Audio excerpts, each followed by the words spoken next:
Greetings, cosmic voyagers, and welcome. I'm Loki, and today we embark on a rather fascinating journey, one that touches every sentient being across the vast expanse of the cosmos, the human attempt to give form to the inevitable, to personify the very concept of death. Throughout history, across countless cultures, we find this recurring motif, this need to create a face, a figure, for the force that marks the end of our individual stories. It's a testament to our species' profound capacity for storytelling and our innate desire to understand the universe's most fundamental processes, even those that remain shrouded in mystery. Welcome to our exploration of the Grim Reaper and its various incarnations across different cultures. We'll traverse the tapestry of human belief, from the shadowy figures of Western lore to the intricate cosmic deities of the East. It's a journey not into darkness, but into the rich diversity of human imagination as it grapples with one of life's ultimate truths. We'll examine how these personifications reflect not just fear, but also order, justice, and sometimes even a strange kind of companionship at the threshold of the unknown. Prepare yourselves, because this isn't just about spooky stories or ancient myths. It's about understanding ourselves, our societies, and our place in the grand cosmic ballet. From Western mythology to Eastern beliefs and even pop culture, let's dive into the fascinating world of death personified. We'll see how these figures, born from the crucible of human experience, continue to evolve, reflecting our ever-changing understanding of life, the universe, and everything in between. So, buckle up, because the universe of Death's deputies is far more varied and intriguing than you might imagine. When we in the West think of death personified, a very specific image often springs to mind, a skeletal figure cloaked in the deepest black, wielding a formidable scythe. This is the Grim Reaper, an icon so pervasive it almost feels like a universal constant. But where did this striking and frankly rather intimidating imagery originate? It's a fascinating confluence of historical events, religious doctrines, and deeply ingrained human psychology, a cosmic cocktail of fear and finality. The skeletal form, of course, is a stark and unambiguous representation of what remains when life has fled the mortal coil. It's the ultimate common denominator, the framework left behind when flesh and vitality are gone. This isn't just about being scary. It's a potent reminder of our shared biological destiny, a truth that transcends culture, status, or belief. The bones are what endure, a silent testament to the life that once was. Then there's the black robe. Black in many Western cultures is the color of mourning, of solemnity, of the unknown depths of night and the abyss. The robe shrouds the Reaper, adding an element of mystery and otherworldliness. It suggests a figure operating outside the normal spectrum of human experience, a being from a realm beyond our immediate comprehension, engaged in a task of profound and somber significance. And the scythe, this agricultural tool, designed for harvesting grain, takes on a deeply symbolic meaning here. The Reaper isn't just ending lives, he's harvesting souls. This metaphor paints humanity as a vast field and individual lives as stalks of wheat, reaching maturity and then being gathered at the appointed time. It's a powerful image, suggesting a natural cycle, albeit one that culminates in a rather definitive collection. The origins of this specific depiction are woven from several threads. Christian beliefs, particularly during the medieval period, played a significant role. While the Bible speaks of an angel of death, the specific skeletal, scythe-wielding figure is more of a folk amalgamation. The idea of a final judgment, of souls being accounted for, certainly laid some groundwork for a personified agent of this transition. Greek mythology also casts a long shadow. Consider Thanatos, the personification of peaceful death, often depicted as a winged youth or an old man. While not identical, the concept of a specific deity or entity responsible for overseeing the passage from life to death was already present in the ancient world. Charon, the ferryman of Hades, who transported souls across the river Styx, also contributes to this idea of a guide or transporter to the afterlife. However, it was perhaps the medieval European experience, particularly the devastating impact of the Black Death in the 14th century, that truly solidified the Grim Reaper's imagery. The sheer scale of death, the omnipresent reality of mortality, demanded a powerful symbol. The danse macabre, or dance of death, became a popular artistic motif, depicting skeletons or personified death leading people from all walks of life, popes, kings, peasants, in a final, egalitarian dance. This artistic movement emphasized that death is the great leveler, a force that no one, regardless of station, can escape. The Reaper, in this context, became a constant, almost mundane presence, a familiar if unwelcome character in the drama of life. The pervasiveness of death during plagues made its personification almost a psychological necessity, a way to give a name and face to an overwhelming and terrifying force. So, the Grim Reaper we recognize today is not a single divinely ordained creation, but rather an emergent property of cultural evolution. It's a composite sketch drawn from theological ideas, mythological precedents, and the raw, visceral experiences of societies grappling with widespread mortality. He is often seen as a guide, ushering souls to whatever lies beyond, or sometimes more actively as the one who takes the soul, severing the final thread. This dual role guide or taker reflects the ambiguity we often feel about death itself. Is it a gentle passage, a necessary transition, or a harsh, unyielding force? The Reaper, in his silence and implacability, can embody all of these aspects. He is the ultimate cosmic bureaucrat, simply doing his job, or perhaps a more active agent in the universe's grand design. The hourglass, another common symbol associated with the Reaper, though perhaps less central than the scythe, underscores the theme of time running out. Each grain of sand represents a fleeting moment of life, and when the last grain falls, the Reaper arrives. It's a poignant reminder of life's finite nature, a cosmic clock ticking for us all. Ultimately, the Western Grim Reaper is a powerful meditation on mortality. He is a figure born from our need to confront, understand, and perhaps, even to some degree, control our fear of the unknown. He stands as a stark, silent reminder of the universe's indifference to our individual desires for permanence. A cosmic law personified. Now let us shift our cosmic gaze eastward to the rich spiritual landscapes of Hinduism and Buddhism, where we encounter a very different yet equally profound personification of death Yama, or Yamaraja. Unlike the often silent, solitary Reaper of the West, Yama is a deity with a complex role.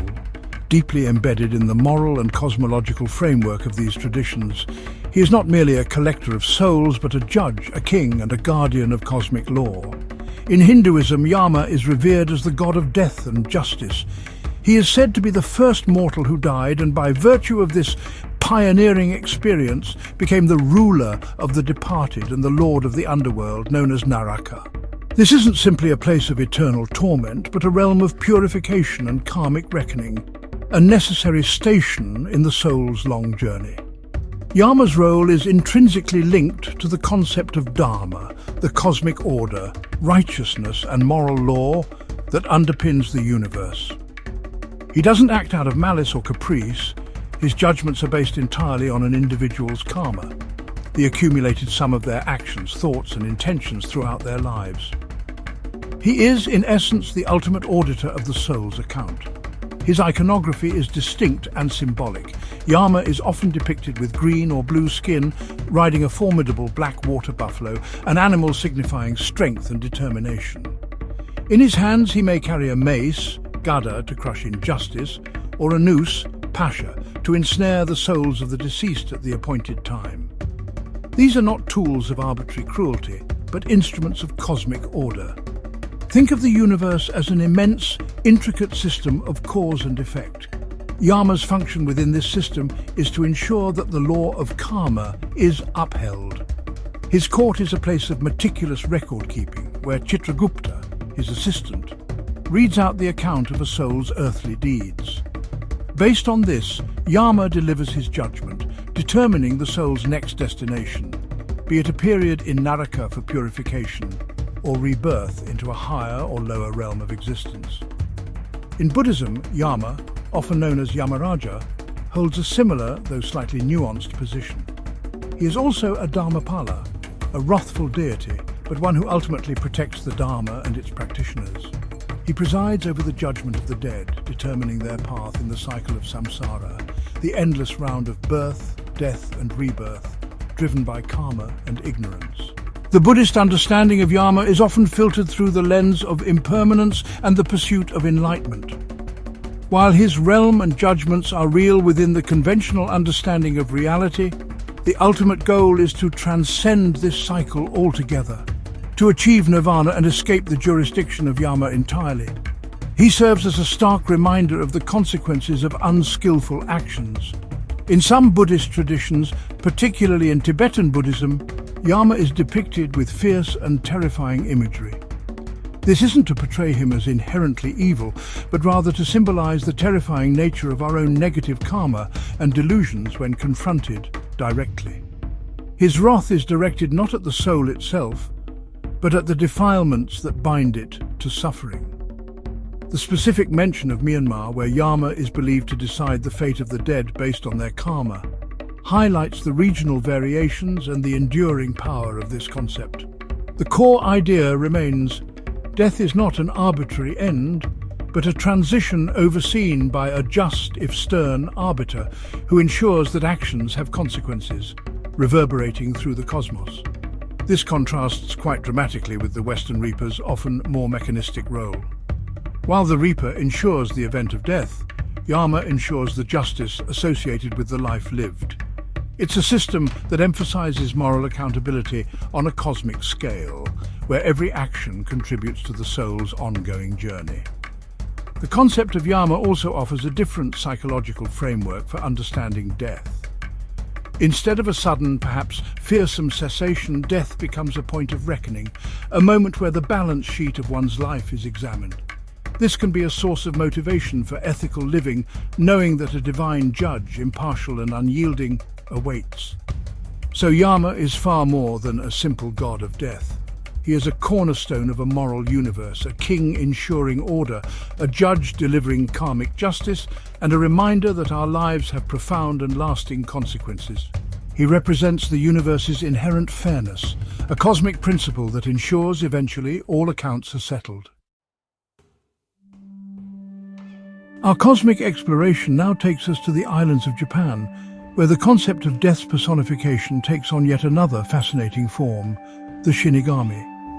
The term literally translates to death god or death spirit, and unlike the singular, often monolithic figures we've encountered so far, Shinigami can be a more diverse and multifaceted phenomenon in Japanese folklore and, more recently, popular culture.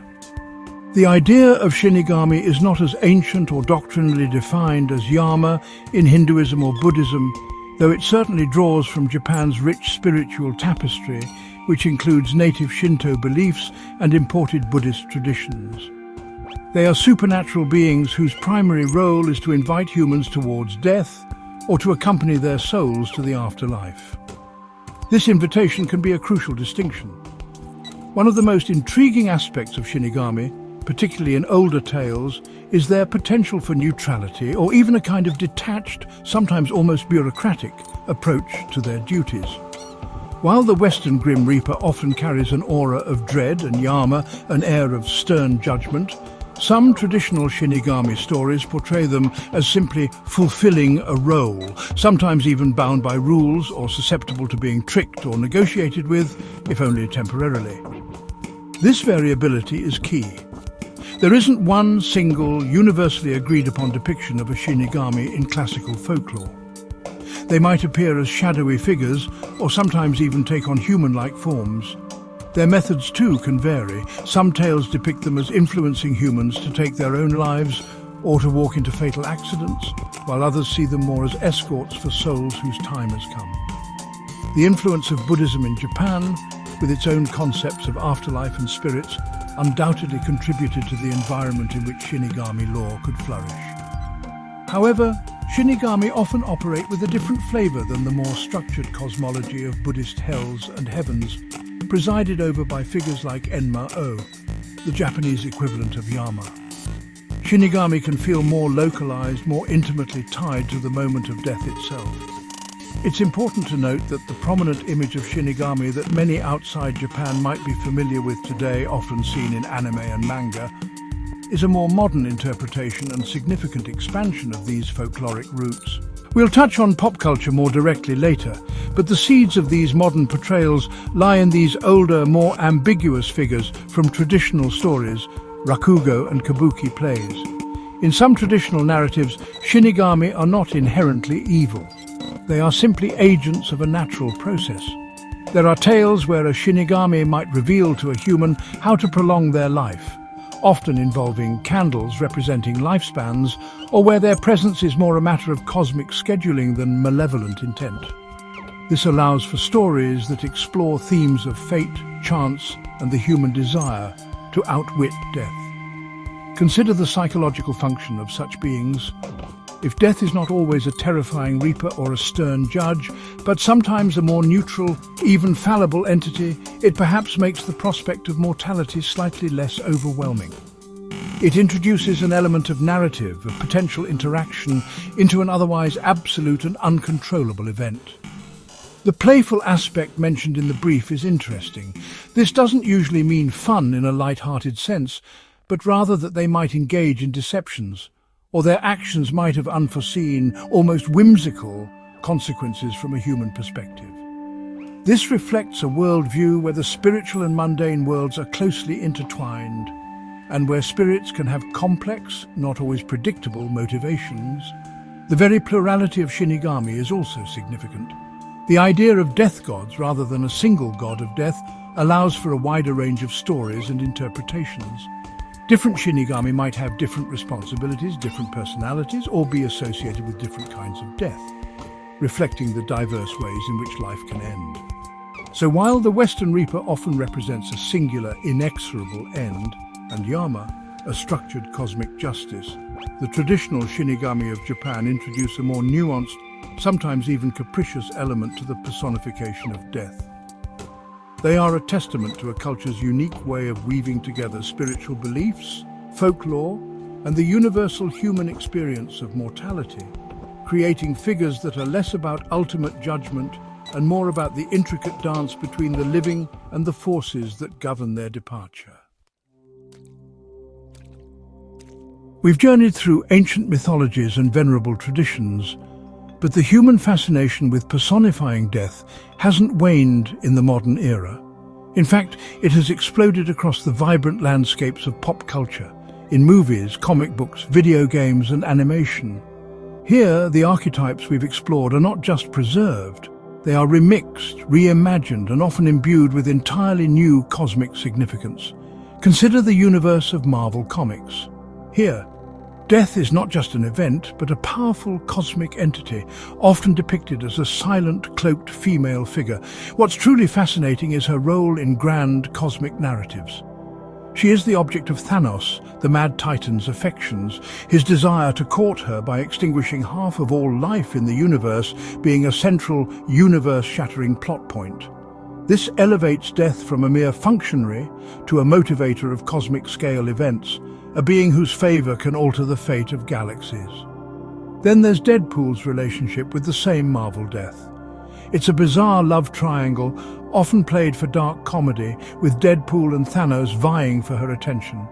This portrayal strips away some of the solemnity and terror, injecting absurdity and even romance into the concept. It makes us question, can death have desires, preferences, even a sense of humor? In the boundless realm of comics, the answer is a resounding yes. Shifting to the DC Comics universe, we encounter figures like the Black Flash, a specialized personification of death for speedsters connected to the Speed Force. This is a brilliant example of pop culture tailoring the concept to fit specific narrative needs. If you move faster than light, perhaps you need a version of death that can keep up. It's a kind of speculative physics of mortality, exploring how fundamental forces might manifest in extreme circumstances.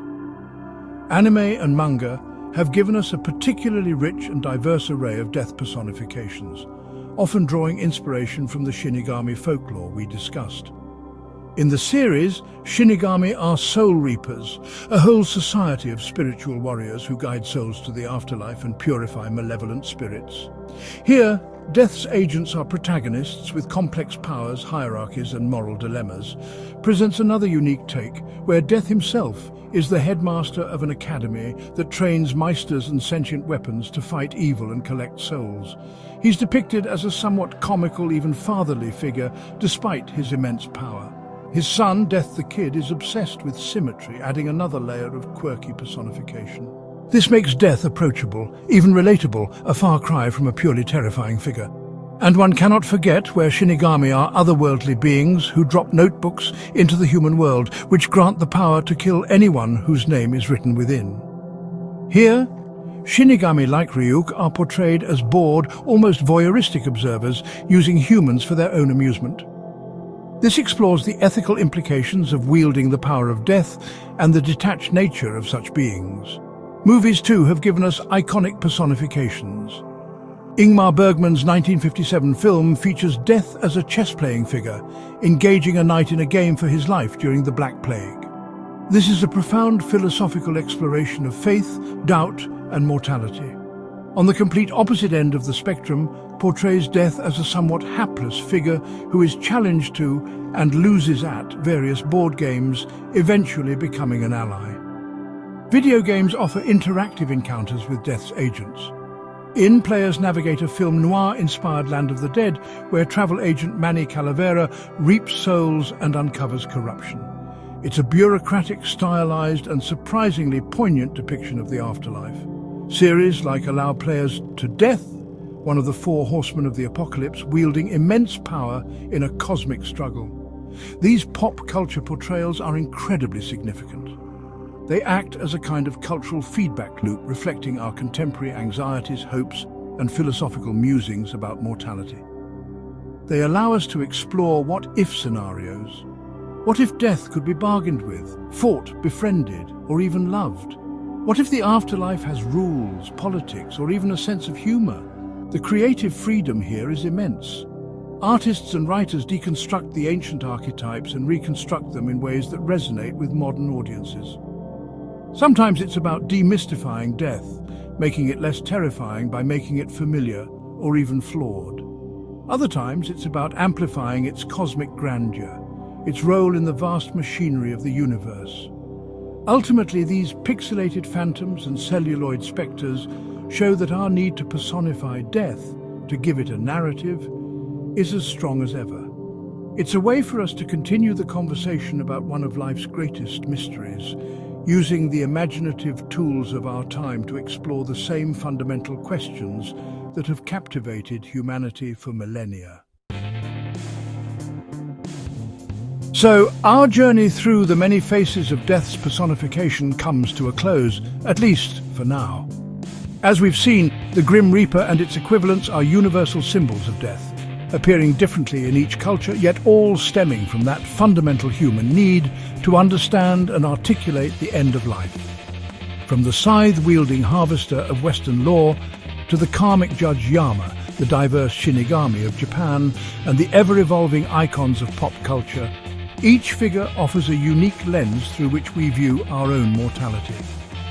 These personifications are far more than just spooky figures designed to frighten us. Not always evil, these figures remind us that death is a natural part of life's cycle, an inevitable transition in the cosmic dance. They reflect our deepest anxieties, our concepts of justice, our hopes for what lies beyond, and sometimes even our ability to find humor or meaning in the face of the ultimate unknown. They are mirrors, reflecting the societies that created them and the enduring human spirit that seeks to make sense of its own existence. The universe, in its vastness, holds many mysteries, and mortality remains one of the most profound. Each culture, each story, adds another layer to our collective understanding, another brushstroke on the grand canvas of human thought. The conversation is ongoing, and the figures of death will undoubtedly continue to evolve as we do. Would you like details on a specific version? Let us know in the comments below. Keep looking up and keep questioning. The cosmos is waiting.